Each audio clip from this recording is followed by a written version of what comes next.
പറഞ്ഞു. എടാ പറഞ്ഞിട്ടില്ല. നിനക്ക് സംശയമാണെങ്കിൽ നീ ഒരു കാര്യം ബാങ്ക് വിളി. എടാ നമ്മൾ തമ്മിലുള്ള പ്രശ്നത്തിൽ ഞാൻ എന്തിനാണ് വെറുതെ ഇന്ന് ബാങ്ക് വിളിക്കുന്നത്? അയ്യോ ബാങ്ക് വിളിക്കാനല്ല പറഞ്ഞ, ബാങ്കിൽ വിളിച്ചു ചോദിക്കാനാ പറഞ്ഞേ. എടാ നീ ഇത് കണ്ടോ? ആ കണ്ടു. ഈ രജിയുടെ ഈ നമ്പറിലോട്ട് ഞാൻ എത്ര തവണ വിളിച്ചെന്ന് അറിയാവോ? പ്രാന്താല് റെജിയുടെ നമ്പർ അല്ല, രജിസ്റ്റർ നമ്പർ ഷോർട്ടായിട്ട് എഴുതി വെച്ചിരിക്കുന്ന. നിന്നെ എന്താ കളിപ്പിച്ചടാ?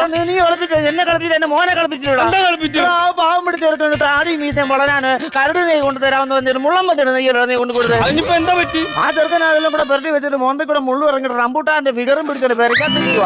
അവൻ അങ്ങനെ അതെന്തിനാ ചീത്ത വിളിക്കുന്നേ? അത് ചീത്ത വിളിച്ചത് നീ പറഞ്ഞില്ലയോ? ഒരേപോലെ പേരുള്ള രണ്ടുപേരുണ്ട്, അവരുടെ കൈ കൊണ്ട് നീ കൊടുക്കുന്നു. ഞാൻ അതിനും വഴി പറഞ്ഞു. ചന്ദ്രിക എന്ന് പേരുള്ള 2 പേരുണ്ട്. അവിടെ ചെന്നിട്ട് ചെറിയ ചന്ദ്രികയാണോ വലിയ ചന്ദ്രികയാണോ ചോദിക്കുക. ചെറിയ ചന്ദ്രികയാണെങ്കിൽ അപേക്ഷ കൊടുക്കുക, പ്രശ്നം തീർന്നില്ലയോ? അങ്ങനെ ചോദിച്ചില്ലേ ചീത്ത വിളിച്ചത്? നീ പിന്നെന്തോ ചോദിച്ചെന്നാ പറഞ്ഞേ? ഞാൻ അവിടെ ചോദിച്ചു, മാഡം കറക്റ്റ് അങ്ങനെ ബഹുമാനത്തോട് ചോദിക്കണം. ചെറിയ ചന്ദ്രിയാണോ വലിയ ചന്ദ്രിയാണോ എന്ന് ചോദിച്ചു. അത് കറക്റ്റ് അല്ലേ? അതിന് പിന്നെ പ്രശ്നം എന്തുവാ? അന്നേരം ഈ വിരൽ വെച്ചില്ലായിരുന്നു, ചന്ദ്രിയുടെ രീ അങ്ങ് തെറിച്ചു പോയി. അതിന് പ്രശ്നം വന്നില്ലേ? മേഡം ചെറിയ എനിക്ക് വാഴക്കാ കിട്ടും. കളിപ്പിക്കാനിരിക്കോടാ നീയൊക്കെ. ഞാൻ വളപ്പിച്ചു വന്നില്ല. അവർക്ക് പാവം പിടിച്ചവർക്ക് ലോൺ കൊടുക്കാതെ തന്നെ ഞങ്ങൾ ഇവിടെ ഇരിക്കുന്നത്. എടാ മീൻകാരൻ സണ്ണി വിഷമത്തി നിൽക്കുക അറിയാവോ? അതിന് വിഷമത്തി വിൽക്കുന്നത് അവന് നല്ല മത്തി വിൽക്കത്തില്ലയോ? ചെമ്മാടിത്തരം പറഞ്ഞു കേട്ടോ.